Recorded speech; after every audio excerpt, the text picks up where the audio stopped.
ഞങ്ങളെ ചിറാപ്പുഞ്ചി വരെയാണ് പോകും. ചിറാപ്പുഞ്ചി മലപ്പുറത്തിന്റെ ചിറാപ്പുഞ്ചി. മലപ്പുറത്തിന്റെ ചിറാപ്പുഞ്ചി ഏതാ നിങ്ങൾക്ക് അറിയോ?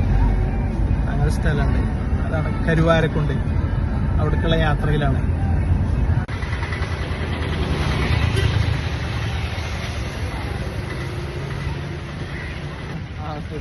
അതായത് ഗൈസ് ഇവര് പറയാണ് നമ്മൾ തൊട്ടടുത്ത് ഇത്ര അതിമനോഹരമായ ഒരു സ്ഥലം ഉണ്ടായിട്ട് എന്തുകൊണ്ട് നമ്മളിവിടെ സന്ദർശിച്ചില്ല എന്നപ്പോ ഇവര് പറയണേ.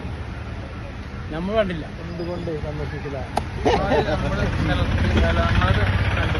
ആദ്യം ചെയ്യേണ്ട എന്താണോ, അവനാന്റെ നാട്ടിലുള്ള സ്ഥലങ്ങൾ കാണാൻ വേണ്ടി, പിന്നെയാണ് മറ്റുള്ളവർക്ക് പോകേണ്ടി. വയനാട്ടിലേക്ക് ഊട്ടിക്കൊക്കെ എന്താ പറയാനുള്ളത് അല്ലേ? ബാക്കിൽ കാണാൻ എന്തൊക്കെ നമുക്ക് വേണ്ടി ഉണ്ടാക്കിട്ട് നമ്മൾ കാണാതെ പോകാൻ. കൂമ്പൻ ഹിൽസ് ആണ് കാണുന്നത്.